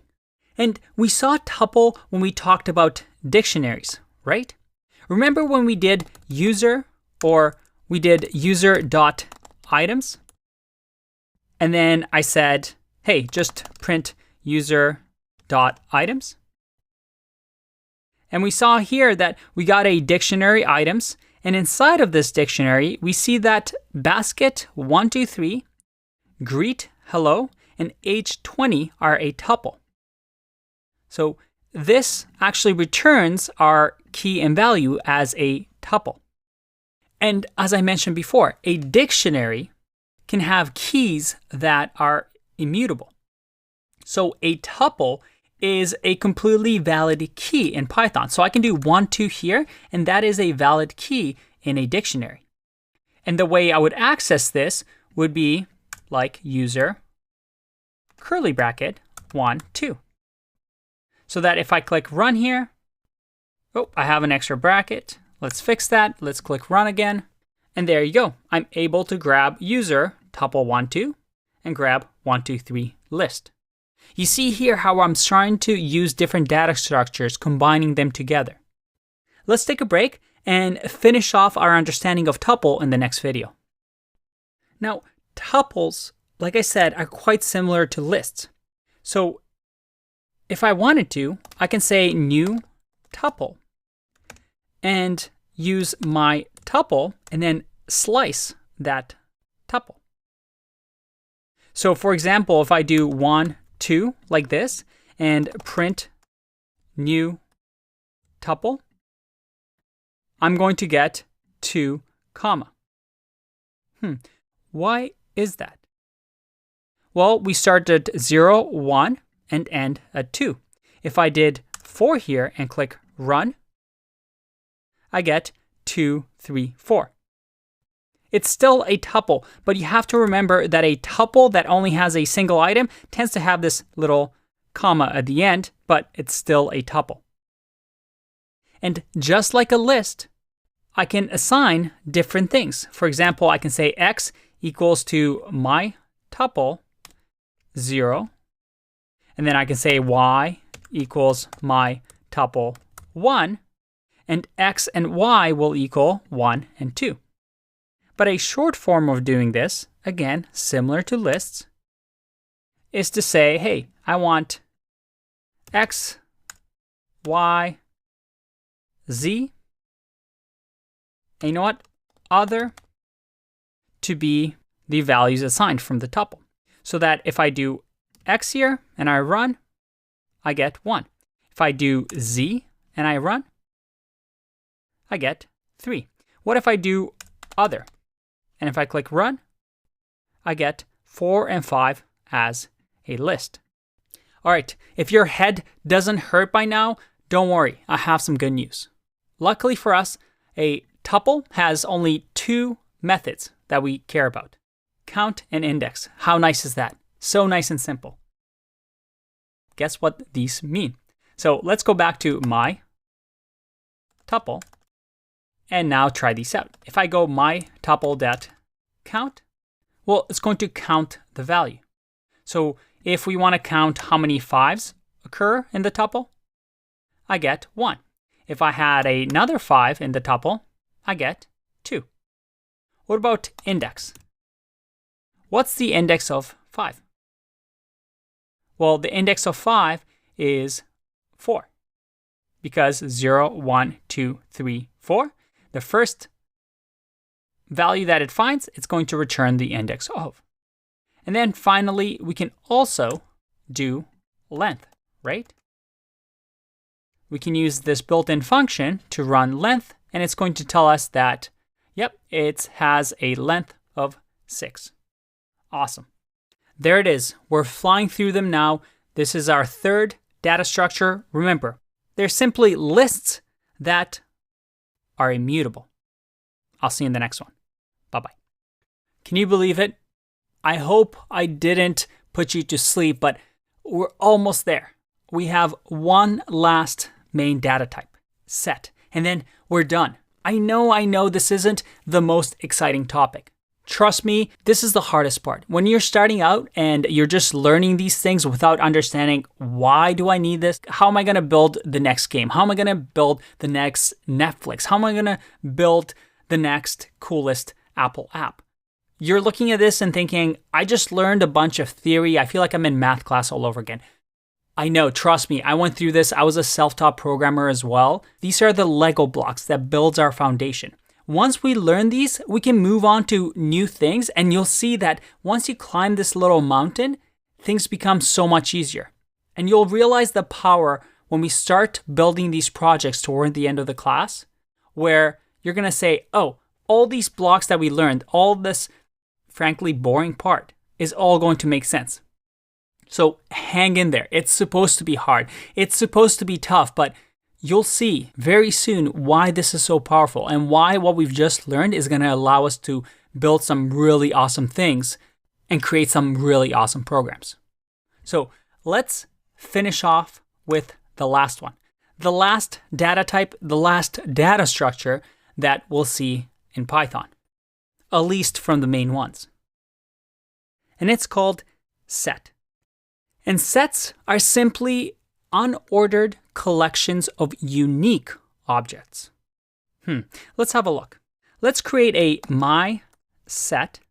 And my set we create with curly brackets like a dictionary, but instead of a dictionary, we don't have key value pairs. Instead, we just have values like 1, 2, 3, 4, 5. That's it. That's a set. We just created a set. But remember the definition I gave you. Set is an unordered collection of unique objects. What does that mean? Well, if I print this and say my set, and I click run, I get a set. But if I had, let's say, another 5 in here, and I click run, it only returns the unique sets or unique items. You see, in a set, there's no duplicates. Everything has to be unique. So this 5 just never gets added to a set. For example, you can add things to a set like my set, and then I can say .add and give it a value like 100. And then let's say I do my set.add and then give it 2. If I click run here, I see that I was able to add 100, but 2 wasn't really added because my set already contained that data. It's unordered. I mean, we've created 1, 2, 3, 4, 5 here, but there's no real order to it. There's no bookshelf in our memory space that is right next to each other. These are all over the place in memory, but a set is able to find them because they're all unique. So they're all in just one location in memory. So let me ask you this, and this is going to be a fun little exercise. If I gave you an array, and let's say this array contained, this right here. And I want you to return an array with no duplicates. So I want everything in, let's call it my list. And a programmer has already created this. Okay? And then your task is to create or return a list or a collection that has only unique items. How would you go about converting this into a set? Well, we've seen this before. We have a set function, and we simply wrap my list in that set. And let's print it out. I click run. Check it out. We have formed a new set from a list. And I've removed all duplicate values. When would this be useful? Imagine if we had usernames, right? Or email addresses. We're collecting email addresses on our startup page, but we don't want to have duplicate emails. We might want to convert this, a list of emails, to a set and remove any duplicates so we're not sending emails over and over. So that's really cool. What about this? Let's change this into a set. So let's call it my set. Going to change this into a set. There you go. And then what if I wanted to access my set at index of 0? Set object does not support indexing. Well, again, you can think of it more as a dictionary. In order to access a set, we have to grab by the item that's in it. That's the key to getting the information from memory. The way we would check if something exists is we simply say, hey, is 1 in my set? And we run this, and we get true. We can also do length of my set, and we get 5. Again, nothing too crazy, but 1, 2, 3, 4, 5. Remember, it only counts the unique things because this will never get entered. It's a set. And alternatively, we can also convert this into a list. If I click run here, you'll see that I now have my set as a list. And then we can also do, let's say, my set.copy, and actually copy my set into something, let's say, new, or new set. And then this will be completely different, or a new copy, than this original one. So let's test this out.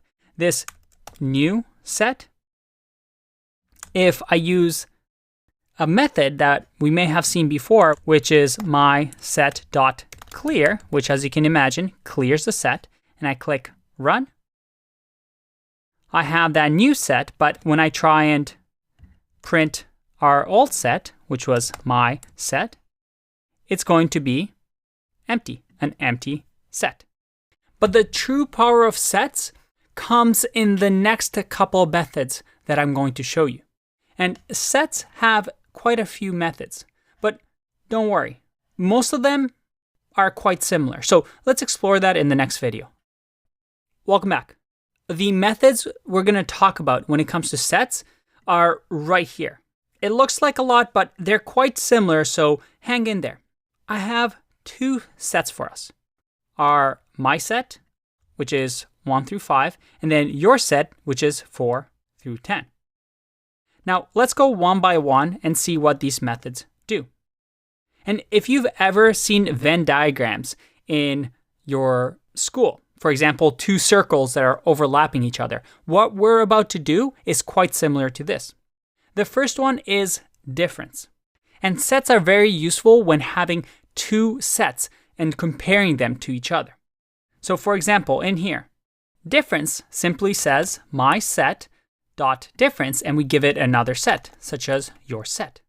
If I print this right here and I click run, I get 1, 2, 3. It's going to find the difference of the first my set with your set. So any duplicates between the two, which is 4 and 5, gets ignored, and it only shows the difference, that is 1, 2, 3. What's different between my set and your set when viewed from my set? Well, your set doesn't have 1, 2, 3. What about the next one? Discard.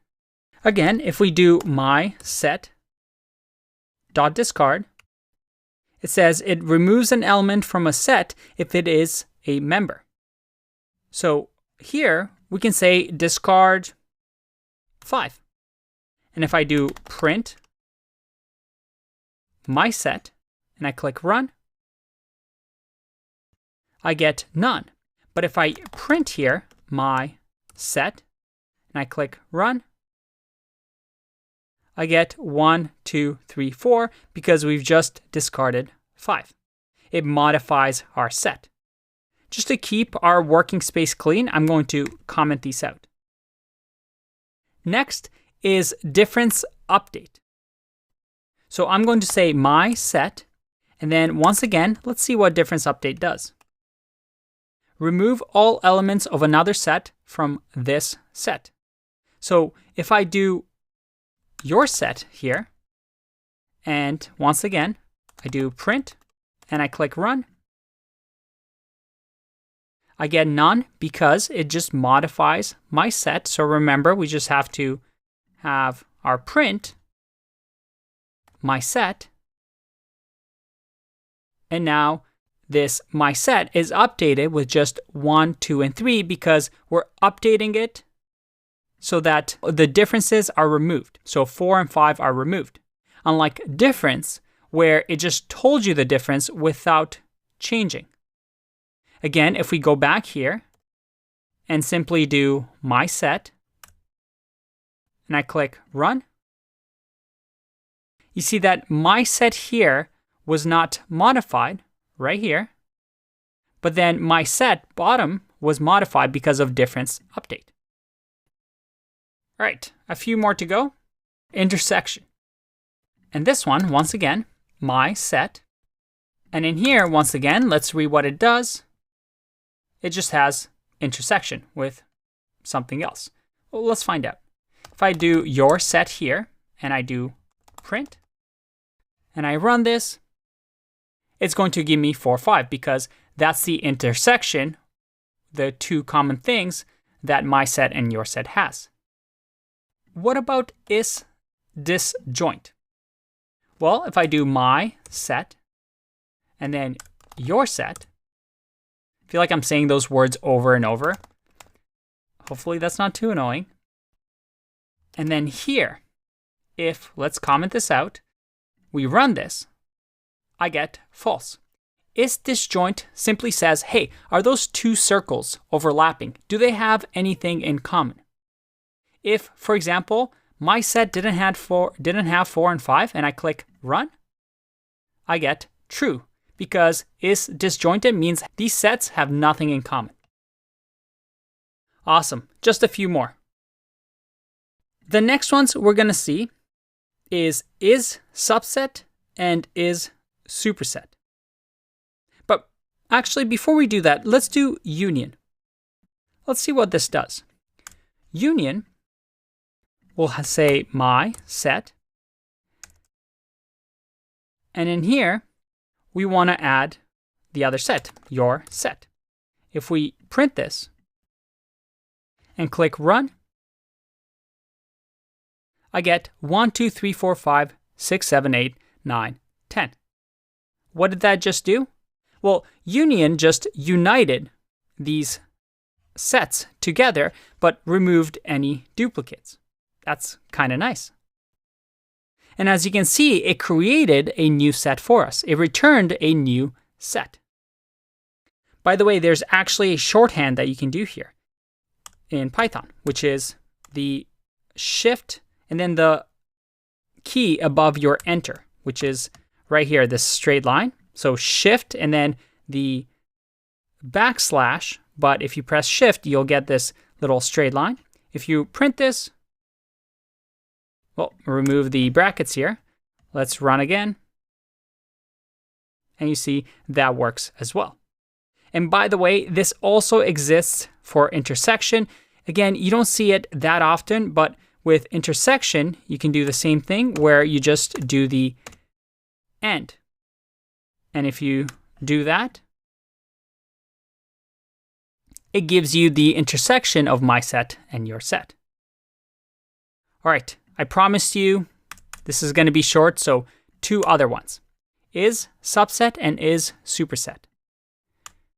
As you can imagine, my set, if let's say my set only has 4 and 5, and I say, hey, is my set, is that a subset of your set? And I print this. If I click run, it's true. My set is a subset. That is, it's inside of the circle of your set because 4 and 5 is inside of it. So my set, the entirety of my set is inside of this other set, which we call a subset. On the other hand, we also have this idea of superset. So if I do, instead of is subset, is superset, I'll get false because, well, my set is not a superset. It doesn't encompass your set. It's the other way around. Your set is a superset of my set. Because your set encompasses everything that my set has, which is 4 and 5. Oh boy, that was a lot. And you're asking yourself, there is no way I'm going to memorize any of that. Well, good. I don't memorize any of this either. As a matter of fact, I usually go to the Python documentation or just Google around. And because I know sets exist, if I ever want to compare, let's say, 2 sets, I know to just go here and find the tool that I want. That's the key of a programmer that I keep mentioning over and over. It's not memorization. It's the ability to know that there's tools that you can use and being able to Google for them. I know it doesn't sound exciting because in movies you see everybody typing super fast and coding everything, but that's just not real life. In real life, you just Google around, find solutions because by now you know what sets are, you know what sets can do, so that you can Google for methods that are appropriate to your problem. I'll see you in the next one. Bye-bye.